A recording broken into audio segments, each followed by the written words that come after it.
WrestleMania के बाद Roman Reigns को लेके क्या शॉकिंग प्लान सामने आ रहे हैं, चैंपियनशिप स्प्लिट होने को लेके क्या अपडेट है, लोगन पॉल और सेथ रॉलिंस को लेके कुछ बड़ा सामने आ रहा है और भी WWE से जुड़ी अपडेट्स के बारे में बात करेंगे इस वीडियो में, जो कि काफ़ी कमाल की होने वाली है। उम्मीद है आप सभी को पसंद आएगी, तो लाइक करे बिना बिल्कुल ही मत जाइएगा और हाँ, चैनल पर नए हो तो चैनल को सब्सक्राइब करके बेल आइकन प्रेस करना बिल्कुल भी मत भूलिएगा। सबसे पहले बात कर लेते हैं रिसेंट में हुए रॉ के एपिसोड की व्यूअरशिप के बारे में। हाल ही में रॉ का एपिसोड जो हुआ उसमें हमें काफ़ी बड़े बड़े सुपरस्टार देखने को मिले, जिसमें John Cena, as, blood line के सभी मेंबर्स मौजूद थे रोमन रेंस को छोड़ करके। वहीं रेसलमेनिया 39 को लेके 3 बड़े मैच इस एपिसोड से कंफर्म होते हुए हमें दिखाई दिए हैं। अब रिसेंट में हुए रॉ के एपिसोड की व्यूअरशिप 1.827 मिलियन रही, जो कि लास्ट वीक की व्यूअरशिप 1.767 मिलियन से थोड़ा बढ़ गई। अब कहा जा रहा है कि जॉन सीना ने जब इस एपिसोड में रिटर्न करा तो उसी वजह से इसकी व्यूअरशिप थोड़ी ऊपर चली गई है। वहीं अगर मैं बात करूं ब्लड लाइन की, तो यहाँ पे हमें काफ़ी टर्न्स एंड ट्विस्ट दिखे। सैमी ज़ैन केविन ओवेंस को मनाते हुए नजर आए। उधर जे ऊसो जो कि सैमी ज़ैन के साथ दिखाई दे रहे थे, उन्होंने एंड टाइम पे सैमी ज़ैन पे टर्न करा और अपने भाई यानी अपनी फैमिली को चुना। वहीं इस एपिसोड में ट्रिश स्ट्रैटस, लीटा, बेकी लिंच और भी बहुत सारे सुपरस्टार दिखाई दिए थे।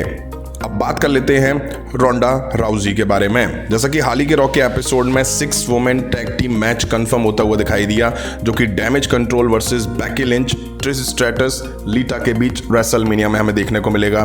बट इससे पहले जो प्लान आ रहे थे वो ये आ रहे थे रोंडा राउजी को लेकर के कि रोंडा राउजी शाइना बैसलर के साथ मिलकर बेकी लिंच और लीटा को फेस करेंगी वुमेन टैग टीम चैंपियनशिप के लिए। लेकिन ये मैच अब कंफर्म हो चुका है, जिसके बाद इस तरह के रूमर्स आ रहे हैं कि रोंडा राउजी अपनी इंजरी की वजह से शायद इस साल का रेसलमेनिया मिस कर जाए।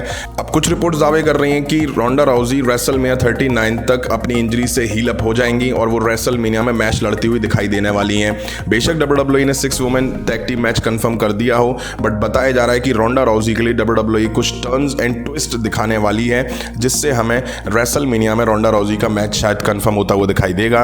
अब ये टर्न्स एंड ट्विस्ट क्या होंगे वो तो खैर आने वाला टाइम ही बताएगा। अब बात कर लेते हैं रेसलमेनिया 39 के बारे में। जैसा कि कुछ टाइम पहले मैंने आप लोगों को अपडेट दी थी कि WWE मैनेजमेंट से काफ़ी सारे सुपरस्टार नाराज चल रहे हैं, क्योंकि उन्हें रेसलमेनिया 39 जैसे बड़े शो में किसी भी तरह की अपीयरेंस मैच नहीं मिला है। अब पहले WWE बैटल रॉयल वगैरह कराती थी, जिसमें काफ़ी सारे सुपरस्टार कवर हो जाते थे, लेकिन इस साल बैटल रॉयल भी हमें देखने को नहीं मिलने वाली है। कि WWE मैनेजमेंट का जो फोकस है वो सेलिब्रिटीज़ पे ज़्यादा है। इस साल सेलिब्रिटी को बहुत ज़्यादा इन्वाइट करा जा रहा है रेसलमेनिया के शो के लिए, जिसमें नाइट 1 और नाइट 2 में हमें काफ़ी सारे सेलिब्रिटी दिखाई देंगे। अब एक और नाम बैड बनी का सामने आ रहा है। अब वो यहाँ मैच लड़ते हुए तो दिखाई नहीं देंगे, लेकिन हाँ, कहा यह जा रहा है कि वो यहाँ पे कोई परफॉर्मेंस या कोई सेगमेंट देते हुए दिखाई दे सकते हैं। अब WWE का भी समझ में नहीं आता है, जो सुपरस्टार हैं उनको जगह देनी चाहिए थी सेलिब्रिटी से ज़्यादा, लेकिन नहीं, WWE का फोकस तो सेलिब्रिटी पर है। नेक्स्ट अपडेट भी रेसलमेनिया 39 से जुड़ी हुई है। आप लोगों को बता दूं, नाइट 2 का मेन इवेंट तो कंफर्म है, जो कि Roman Reigns versus Cody roads के बीच दिखेगा। लेकिन नाइट 1 के मेन इवेंट को लेके अभी भी प्रॉब्लम फंसी हुई है, प्रॉब्लम अटकी हुई है। WWE मैनेजमेंट डिसाइड नहीं कर पा रहा है कि नाइट 1 में किस मैच को मेन इवेंट में कराया जाए। अब आपको बता दूं, फैंस जो चाह रहे हैं वो ये चाह रहे हैं कि Usos versus Kevin Owens, Sami Zayn के बीच नाइट 1 में हमें मेन इवेंट देखने को मिले। बट मैनेजमेंट जो चाह रहा है वो ये चाह रहा है कि इस साल मैंस और वुमेन्स रॉयल रंबल के विनर ही नाइट 1 और नाइट 2 को मेन इवेंट करते हुए दिखाई दें। अब Cody Rhodes men's Royal Rumble के विनर हैं, जो कि नाइट 2 में रोमन रेंस के खिलाफ मेन इवेंट करते हुए नजर आएंगे। वहीं अगर मैं बात करूं वुमेन्स रॉयल रंबल की विनर रिहा रिप्ले, तो उनका मैच शार्लेट फ्लेयर के खिलाफ है और WWE मैनेजमेंट चाह रही है कि शार्लेट फ्लेयर वर्सेस रिहा रिप्ले के बीच नाइट 1 में मेन इवेंट देखने को मिले। अब देखते हैं WWE क्या डिसाइड कर पाती है। अब बात कर लेते हैं लोगन पॉल के बारे में। जैसा कि रिसेंट के रॉ के एपिसोड में लोगन पॉल और सेथ रॉलिंस के बीच फेस टू फेस दिखा था, इनके बीच फिर हमें एक ब्रॉल भी दिखा था, जिसके बाद WWE ने Seth Rollins versus Logan Paul के बीच रेसलमेनिया 39 को लेकर मैच कंफर्म कर दिया है। वहीं लोगन पॉल ने रिसेंट में अभी रिवील करा है कि Seth Rollins versus Logan Paul का जो मैच है वो नाइट 1 में होता हुआ दिखाई देगा। और आपको बता दूं, लोगन पॉल का इस दिन बर्थडे भी है, मतलब कि नाइट 1 में जब लोगन पॉल सेथ रॉलिंस के खिलाफ भिड़ते हुए नजर आएंगे तो उनका बर्थडे भी होगा। अब जब लोगन पॉल का बर्थडे है तो मुझे लग रहा है कि WWE लोगन पॉल को बर्थडे गिफ्ट के तौर पे सेथ रॉलिंस के अगेंस्ट विक्ट्री ना दे दें, क्योंकि रोमन रेंस के अगेंस्ट लोगन पॉल को जैसा दिखाया गया वो तो ट्रिपल एच का बस नहीं चला, नहीं तो ट्रिपल एच लोगन पॉल को शायद रोमन रेंस के अगेंस्ट जीतते हुए दिखा देते। मुझे लगता है ट्रिपल एच वाली कमी शायद रेसलमेनिया 39 में पूरी करते हुए नजर आएंगे। वो लोगन पॉल को शायद सेथ रॉलिंस के अगेंस्ट जीतते हुए दिखा सकते हैं। अब बात कर लेते हैं चैंपियनशिप स्प्लिट होने के बारे में। जैसा कि काफ़ी रिपोर्ट्स इस तरह के दावे कर रही हैं कि रेसलमेनिया 39 के बाद WWE यूनिवर्सल चैंपियनशिप और WWE चैंपियनशिप स्प्लिट हो जाएंगी। इसके बाद यूनिवर्सल चैंपियनशिप स्मैकडाउन पे रहेगी और WWE चैंपियनशिप रॉ पे आ जाएगी। वहीं इसके साथ साथ दी ऊसोस जो कि अनडिस्प्यूटेड टैग टीम चैंपियंस हैं, उनके पास भी इस time raw tag team championship और स्मैकडाउन टैग टीम चैंपियनशिप है।